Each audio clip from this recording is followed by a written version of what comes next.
Very professional individual, very well respected in the field, both nationally and regionally. So for you underclassmen, a great person to look up to, a great person to stay in contact with as he moves on and as you continue through the program. In addition, cupping, not to steal his thunder, but a pretty non-traditional modality that we brought to Springfield College roughly 2 or so years ago, and John here was the first one to latch on. He was super excited about it, and I couldn't be prouder of him to take this on as a research project. So, and I think he has plans following graduation to move to the Carolinas, North Carolina in particular. Yep. So good luck with that, and he'll be pursuing a job in athletic training, which we're also excited about. So, without further ado, John Reedy.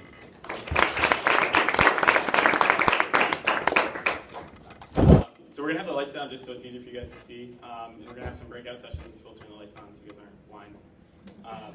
So as Brett mentioned, I explored some of the effects of cupping as a therapeutic intervention for patients with plantar fasciitis symptoms. So this is just an outline of what we're going to go through today. We're going to talk about the purpose of the study, why I did it. We're going to do a little bit of background information and discussion on cupping, as well as plantar fasciitis. And then I'm going to go through my research study and kind of break that down for you guys. And we'll have a very exciting cupping breakout about halfway through the drier portion of the presentation to keep you guys engaged, and then we'll have an opportunity for questions at the end. So the purpose of this study was to determine the effectiveness of cupping as a therapeutic intervention for patients with plantar fasciitis symptoms. I chose this topic because, as Brett mentioned, he brought it in a couple years ago, and I was really excited about it. I liked using it. We were seeing good results for patients, but in the theme of athletic training is going towards evidence-based practice as a three-pronged approach. We were missing one prong in the evidence. There was not a lot of strong evidence to support this intervention, so that's kind of where I got the drive to go pursue this as a research project to kind of create that evidence. So what we're going to do now, we're going to get into a group. We're going to do groups of 4. So if you can preferably find 4 people you don't know, and I'll give you guys like 30 seconds to figure out groups. And what we're going to do when we get into those groups, we're just going to have a little discussion. You guys can talk amongst yourselves, what rumors you may have heard about cupping, anything you know, any experience you have with cupping, and then we're going to come back and talk about it. So you guys want to start your 30 seconds and find groups. If you guys want to move chairs, that's perfectly okay. All right, so if I can have your attention back, we're going to do a little bit of a big group discussion now, and we're going to go through what you guys talked about in your small groups. So if we could have one brave soul from each group, if you guys want to raise your hand and mention one thing you guys talked about. You talked about like what it does and how it breaks up the fascia from the muscle. Okay. With group in the back. I had heard a rumor that there was, like, you cut the skin and then you do the cupping, which is, I don't think that's true, but it was a rumor. So we'll talk about that. We're going to get to that. So that is a good rumor. We'll talk about that. What did you say, cut the skin? Cut. Yeah. Yeah. I heard cup and cup. Yeah, I heard cup too. But I get what you're saying. Yeah. So we'll get to that. We'll talk about that. We talked about how like there's also a way to do it like with fire, and not just like the air push. That's actually on the same slide. We'll cover both of those. We talked about the effect it has on the lymphatic system, kind of having a good system flowing, and use massage afterwards to pump it up. Good. That's an interesting piece. We'll talk about that when we get to the discussion as well. All right. So we're going to have you guys kind of stay in your groups because we are going to do this again for plantar fasciitis, and then we'll use these groups as when we do the breakout session as well. So I'll have our light dimmer. Thank you. So a little bit about cupping. We have a couple of different sources here, but cupping is basically whether it's mechanical or we have some of those different types we're going to talk about with platoon wet cupping, and we have fire and mechanical suction. We're creating a negative pressure and separating some of those layers of the skin into the cup. And then that creates a local physiological response, and the body basically sees it as trauma. You get some capillary rupture on the surface, so the body treats it as an injury like anything else. It's going to send new blood to the area and brings nutrients in. It's going to help that tissue start healing again. So a couple of cool historical pieces. This does come from a traditional Chinese medicine theory. It has been documented as far back as 3300 BC in ancient Macedonia. So as I said, we do have some different types of cupping. I apologize if you have a weak stomach, that one's a little graphic. So the type we use here, we use a dry cupping with a mechanical suction. This is the set we're going to use today. There is also fire cupping, which is a common misconception is that that's considered wet cupping. But wet cupping is actually where they break the skin, whether it's, they may use a small incision, or they may use a lancet to puncture the skin in a few places underneath the cup and draw blood out. The wet cupping is more of a traditional Chinese medicine. We don't do that here at Springfield, and as an athletic trainer, we can't break the skin, so that would not fall under our scope of practice. But with the fire cupping, basically what they do is they heat the air inside the cup, and then they put it on the skin. As the air cools, it creates a vacuum inside the cup, and that's where you get your suction from. So again, we kind of already mentioned this, but a little bit of the physiology. Again, the body sees it as trauma and sends new blood to the area, especially after that capillary rupture. And as you can see, you get some of the markings here. That's that capillary rupture you're getting. And then there's another slide that we'll come back to that. We'll talk about the marks a little bit. But some like intrications and contraindications of this modality are going to be, so this is, if we have an acute injury, we're not going to want to use this over acute swelling, acute pain. But if you had some muscular adhesions that are kind of a long-term chronic injury, this is a great modality for it. And again, we mentioned with the open wounds, there's a little asterisk there. Wet cupping would technically be over an open wound. Again, we're not going to be doing that as an athletic trainer. So you have someone who has, turf burn or a laceration, you're not going to want to do it over that area. And then any compromised skin, so if you have someone, again, with an abrasion or, depending on what setting you work in, you might be working with a more geriatric population that their skin may not be as strong as it used to be. So you've got to be careful, making sure we're not damaging the skin further. So this is just a little bit of a walkthrough on how to do it. And again, as I mentioned, we have some different markings there, and it tells you why. So our basic application, you want to make sure the skin is clean and dry. And then we're going to put a little bit of massage lotion on there, just for a little bit of lubrication, so we don't get too much friction to cause the patient any pain. And then you're going to put the cup over. We use a mechanical suction, so we call it a liquid gun. We load the cup in, and you place it over the area of pain. We usually pull 1 or 2 pumps, which you guys will see later to see the difference. And that's, again, where we get that negative pressure. And then usually we leave them on for about 5 to 10 minutes, depending on the patient's previous experience. If they haven't had it before, we're usually going to do a shorter treatment time just to see how they react to the treatment. Everybody reacts a little differently.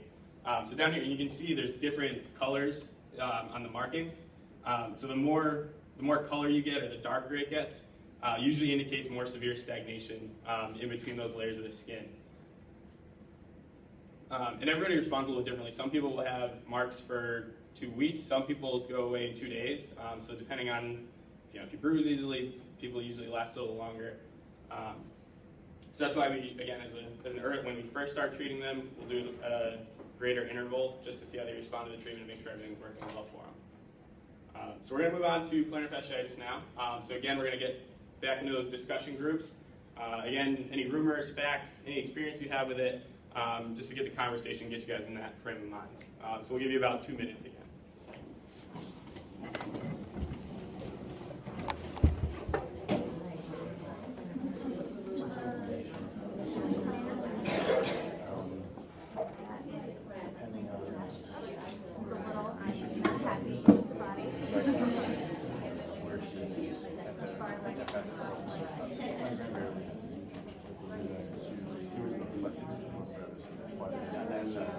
That are kind of chronic infections, and that's what I'm finding with them. Yeah, a lot of things. Many studies have failed to show actual inflammation of the plantar fasciitis. It's usually local Yeah. It's like when you get up in the morning and your first step hurts, second step hurts, and then it gets hurt. Yeah. Well, with all the weight that you put on, you build up, you would have quickly. Yeah, first step out of bed. You didn't do well with the needles in the back, so we're No. probably not going to do this foot. My back's are really tight. I'm going to pressure against the pressure. Just pain-wise, or you're charging the It cast wasn't out? pain, it was just pressure. The pressure kind of like tense up too much to the way further. So you can really contract it. It goes in, but then the skin kind of sticks to it, so I think we kind of, it pulls. And we were in have worry about like hydration status in your patients? not normally, but we do recommend increased hydration. All right, so we're gonna bring back. We're gonna have again, if we can get a few brave souls to hopefully somebody different this time. Just give us a little tidbit of what you guys talked about plantar fasciitis. Brett? A lot of the research has failed to show actual inflammation of the plantar fascia. It's usually localized around the arterius plantae, the heel. I think you guys are having an interesting discussion about your strength athlete. Yeah. Adding a lot of muscular weight. You guys want to share what you guys were talking about with that? Kind of the same thing that Brett was talking about when you're looking to add a lot of weight to then cut down to muscle. You quickly put excess stresses on the quadratus plantae, but also the flexor digitorum brevis. So that tends to be the culprit in those chronic plantar fasciitis. Again, we're not really finding any research that shows that there's any inflammation of the plantar fascia. You guys want to share? In the back? On my team that would be good. We'll go there and then to Most common patients complain of pain in the morning and then along the bottom of the front. Mel. I saw it on, like, girl on my team had it and it like caused her so much pain, she had to like sit out for it. So, Tina? I work with a lot of utility, like industrial health people, Mhm. and a lot of times I see it with like gas underground, because they're standing in a lifted shoe on a hard surface all day long. They'll get plantar fasciitis, calf problems, those spurs, stuff like that, just from standing. So Anybody else have anything they want to share? All right, thank you guys for sharing. Appreciate it. All right, so we have again our definition. Basically, I know we mentioned some of the research is showing that it's not inflammation, but our literature defines it as inflammation and pain resulting from repetitive microtrauma to the area, usually around the heel for most people. So we're going to go a little bit of the epidemiology, which basically, for those who don't know, epidemiology is essentially the study of what risk factors people have when they get this disease. So plantar fasciitis affects more than 1 million Americans every year. As Tina was talking about, a lot of occupations have people in probably not the best footwear for what they're doing, which can really affect how people walk. And again, that repetitive trauma is going to give this a more chronic condition. This is going to affect both sedentary and active populations. So we see this in people who are athletes and are working every day, as Mo said, and someone on our team had it. And then we also see this in people who don't move a lot. And we also found in the literature that individuals with a greater BMI are at a greater risk. I think we kind of touched on that with your discussion about adding more weight, some more stress on the foot and that plantar fascia itself. And they're also showing a slight prevalence in women, but that was somewhat contradictory. A few studies found it prevalent in women, some were in men, so the literature is a little unclear on that. So some of our signs and symptoms, this has already kind of come up in our discussion. Pain with the first few steps out of bed, so your first, second steps are kind of painful and it gradually gets better. Pain with periods of long standing or long sitting. Tenderness palpation over that plantar fascia or the heel of the foot. And then for some of our more athletic populations, it's going to be pain at the beginning of practice, but as they warm up, that pain's going to go away.